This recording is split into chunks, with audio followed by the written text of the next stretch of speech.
Hey guys, my name is Ashimar, and today we're going to be building Cast on Crate Occultist.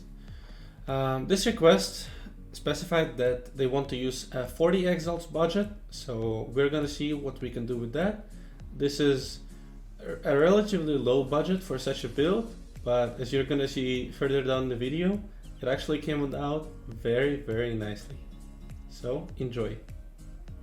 So as per tradition, first of all, you want to open up POE Ninja and look at some of the builds, which uniques they're running, and try to replicate that. So as we can see in this case, most of the people are running Presence of Chayula, Chevron's Wrappings, Prism Guardian Arcanite Shield, and Cuthbert's Malice. So we're going to be focusing on that. Also, as we can see, some of the people are running a synthesized Sapphire Ring. All of them are running it with increased call damage and increased buff effect. So let's start building up the pieces. So first of all, I decided to get the synthesized Sapphire Ring just because I saw an opportunity I could not miss. Of course, we took it with increased call damage while affected by Herald of Ice, and Herald of Ice has increased buff effect. Standalone, this ring costs about 3 to 4x. Actually, I paid 3.4x because I saw this implicit. I'm assuming the guy doesn't know the real value of this item, but with this implicit, the price suddenly jumps to 7, 8 or 10x. So yeah, I'd say we got pretty lucky on that one, and that's the beauty of building your own builds, is that you yourself get to decide on your price. Next up, we have the Chevron's Wrappings. I paid 60 Chaos Orbs for this one. Basically, I was looking for a 6-link Chevron's Wrappings with a nice increased energy shield roll. The fact that it is corrupted and has a bad implicit doesn't really matter, but if it were not corrupted, it would have costed me 3 Exalted Orbs, and you would only get plus 10 spell damage for that value. So I'd say paying a cheaper price is well worth it if you're looking to save up currency, as in our case. Also, it just so happens that it has the right colors, so I'm gonna save a big bunch of money trying to recolor it for off socket. So the next two items that I got is Cuthbert's Malice and the Prism Guardian. The rolls on these guys really does matter. So first of all, on the Prism Guardian, you're looking for the max roll on increased dexterity. I paid 45 chaos for this one. The fact that it's corrupted doesn't matter because it retained the plus 12 to all elemental resistances implicit. Without a big budget, you should really go for the base implicit. Otherwise, if your budget is a bit higher, then of course you can go for plus 2 AOE or for plus 2 aura, or if you have an extreme budget, you can go for plus 4 basically. As for the Cuthbert's Malice, you're always looking to get 14% increased attack speed. So always sort by that. Also, the enchant on the weapon does matter. It's really important to get cap on increased accuracy for cast on crits so that your every single hit crits. It is also very important to hit cap critical strike chance. So yeah, what I did is basically I made the listing with only 14% increased attack speed and that it has the accuracy chance. And then I sorted by elemental DPS, and actually I got pretty lucky. This pair has really nice cold damage and cold damage to spells rolls. So I'd say pretty lucky, yeah. I paid 1x for this one, and the next listing was 7 Exalted Orbs for even less DPS. So the next unique item that we're gonna need is a Presence of Chayula. As you can see, Presence of Chayula goes for about 38 to about 40 chaos. It's a really important piece, but in order to save some money, what you can do is just buy a simple Eye of Chayula. As you can see, it costs like 2 chaos. I already PM'd a bunch of people, but not only that, you also want the Blessing of Chayula. As you can see, the Blessing of Chayula is 25 chaos. And what's gonna happen when you use a Blessing of Chayula? Oops, sorry. When you use a Blessing of Chayula on the Eye of Chayula, it's going to turn into Presence of Chayula. So yeah, we spent 27 chaos for this one, and we got a 38 chaos unique amulet. Also, this is a good strategy to make money early on. If you only have 27 chaos in your buck, you can turn it into 38 chaos by flipping this. As for the anoint on your amulet, you want to anoint essence sap. This is basically gonna work just as Replica Conqueror's efficiency. It's gonna allow you to cast more ice spears. Since GGG have decided to nerf cast on crit builds by adding mana cost to their skills, this is now an essential craft on our amulet. In terms of the cost, I would say it's about 2 to 3 C, depending if you have the black oil, which costs 2 chaos orbs.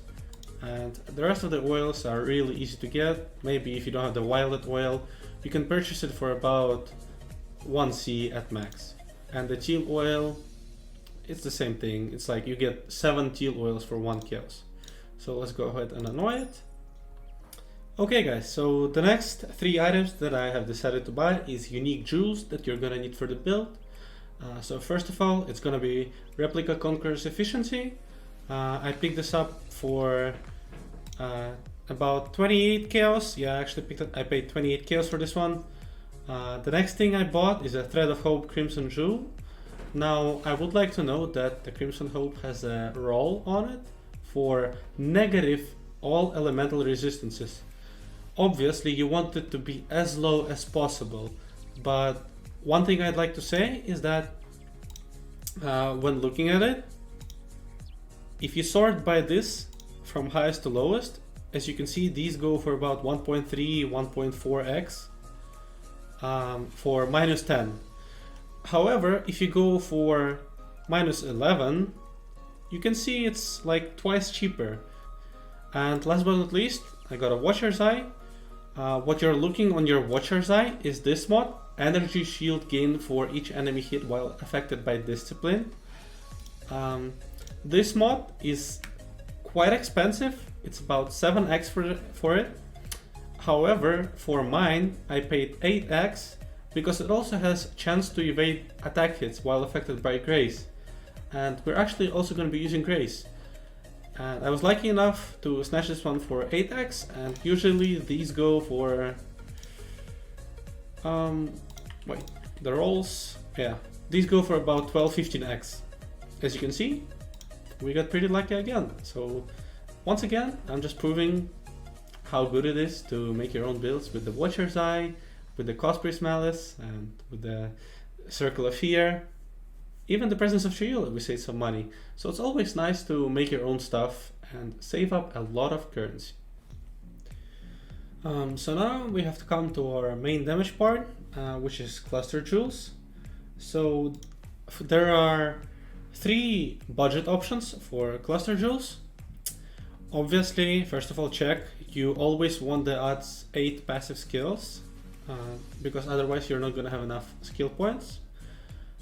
Also, depending on your budget, you either want 3 cluster jewels or 2 cluster jewels.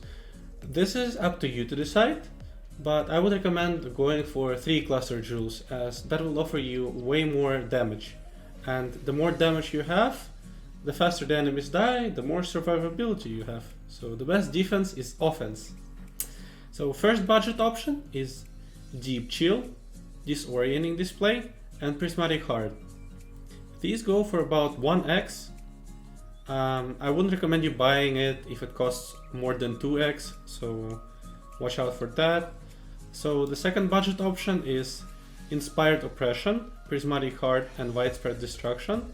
What Inspired Oppression does is it still gives you the increased elemental damage, but it also gives you increased mana regeneration rate if you've frozen an enemy recently. And basically you're always going to be freezing your enemies with your Ice Spear. Now these cost anywhere from about 3 to 4 to 5x. There are very little on the market right now. So yeah, that's the second budget option. The last budget option is Blanketed Snow, Prismatic Heart, and Widespread Destructions. These are very expensive, starting at 20 Exalted Orbs. But if you can afford them, I highly urge you to do so, because these give you the most damage per second. As for the medium cluster jewels, you always want 4 cluster jewels. It doesn't matter if you're going for 3 large or 2 large, you always want to have 4 medium cluster jewels. And the reason is you want 2 of these specifically, eye to eye and repeater. These are gonna give you a lot of damage with projectiles. These cost about 60C for 4 passive skill points, and the second two you want to get, one of the mods, it has to be pressure points, and the second point can be either quick getaway or basics of pain. Here I'm going to show you why you need exactly 2 of these. So first of all, this medium cluster is going to give you critical strike chance, and the pressure of points is going to give you a 30% critical strike chance extra. As for basics of pain, it's going to give you another 30% increased, and quick getaway gives you 25% increased critical strike chance. But on top of that, it also gives you a nice increased movement speed and nice increase in attack and cast speed. If you did not get enough attack speed on your Cospress Malice, you must have 2 of these quick getaway. Otherwise, you can just get basics of pain because it's gonna give you out more damage. As for me, I know that I'm gonna have 1 basics of pain with pressure points and 1 quick getaway with pressure points. These are gonna cost me about 1x, so yeah, let's go ahead and buy them. So like in my last video, I would like to show you a little trick how to get these cluster jewels cheaper. So if you go to the very bottom of the screen, you can see you have this trade filters and you can list buyout price. So if you type in 102, you're basically gonna have offers that cost more than 1x. And this is useful in leagues where Exalted Orb costs more than 100 chaos. As you can see, we are able to get these for 0.7x, which is a lot cheaper than 1x they're normally listed at. As you can see, even the cheapest offer it shows is 0.9x, and using better trading add-on for Crow, it shows 133 chaos. So by listing here 102 chaos equivalent, you're automatically filtering out all the offers that cost 0.8, 0.9x. So yeah, you always use this trick. So at this point, you have all your core pieces. So what you want to do now is copy paste all the items into a path of building. If you don't know this yet, you can hover over your item in game and click Ctrl+C, and then go to path of building, click on the empty space and click Ctrl+V, and you're gonna have the exact version of your item here. So now you click add to build and it will automatically slot it in. So let's go ahead and repeat it with every single other item.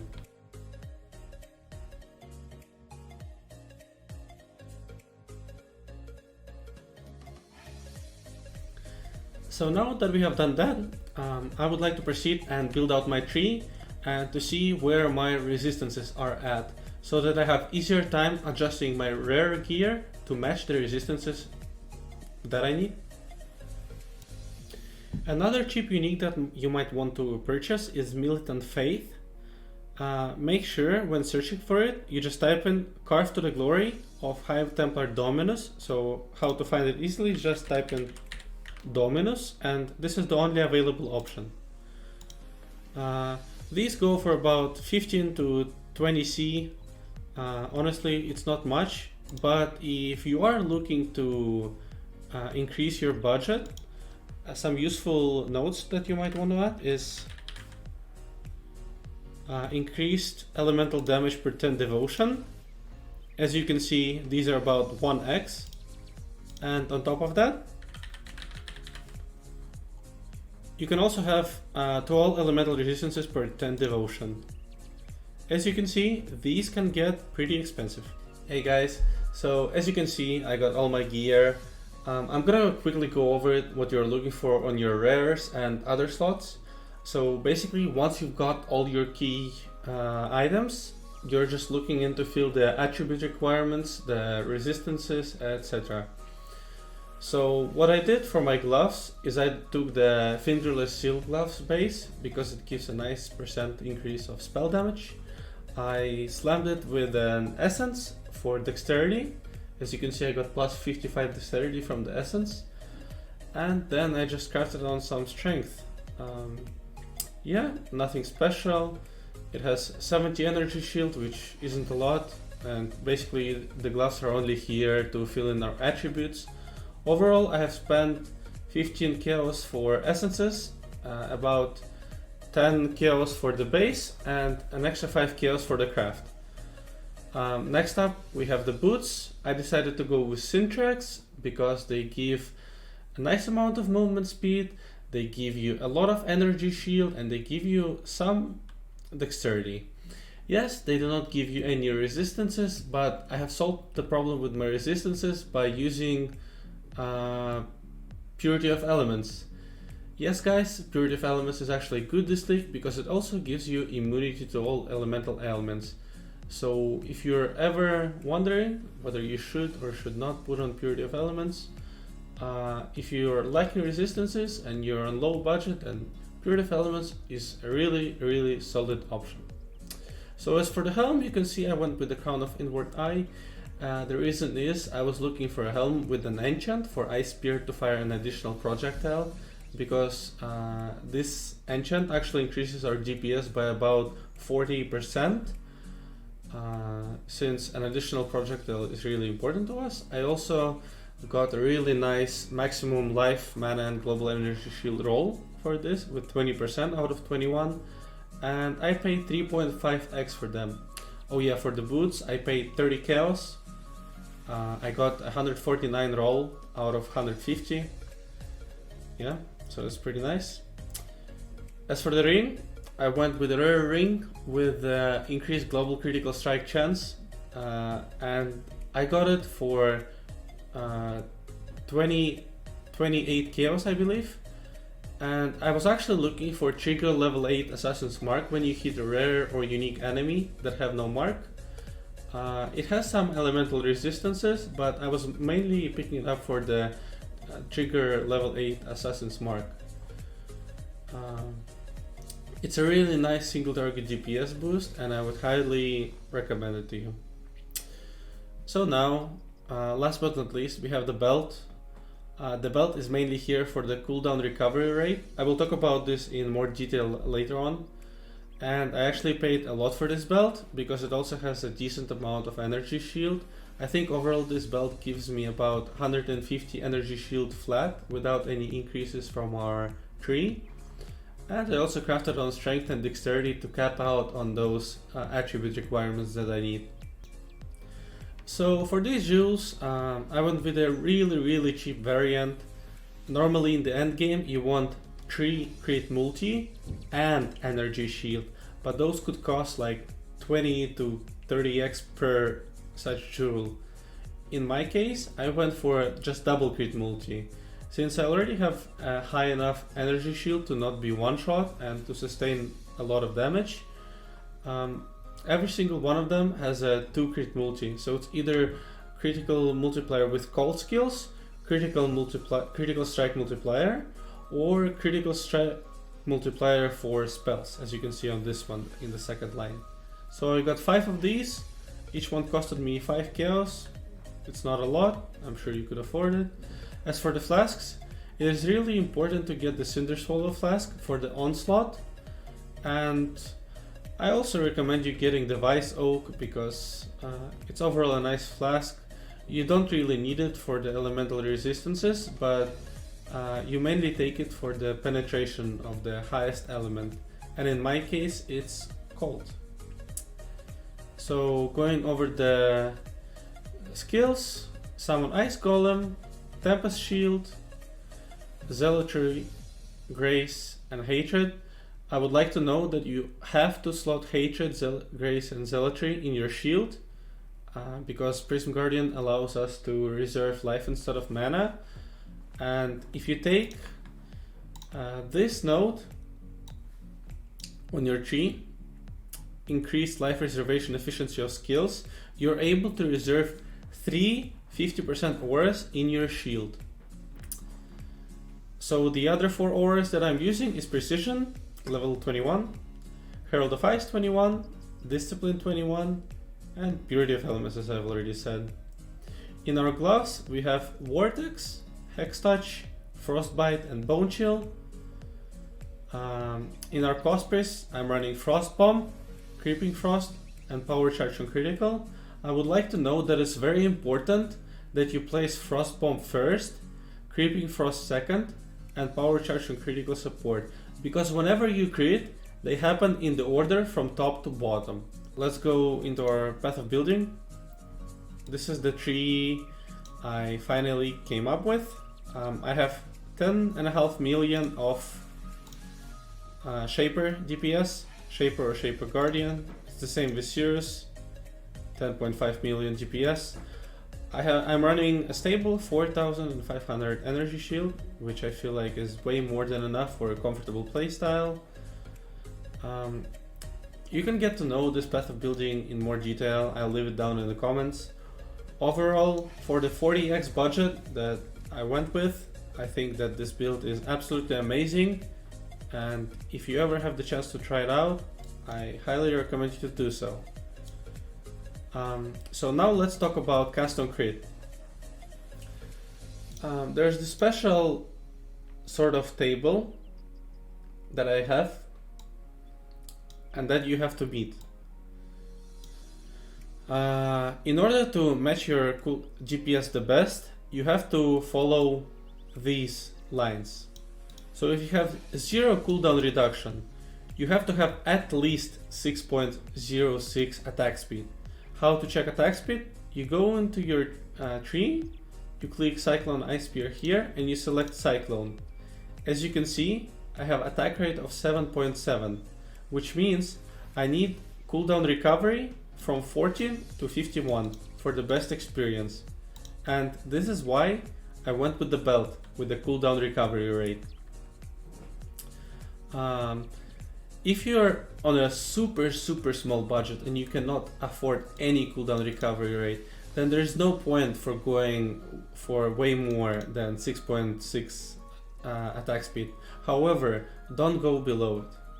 And if you're on an absolutely crazy budget for max DPS, you have to get 52% cooldown recovery and 10 attack speed. Maybe one day I'm gonna build one of these CoCs, and we're gonna see.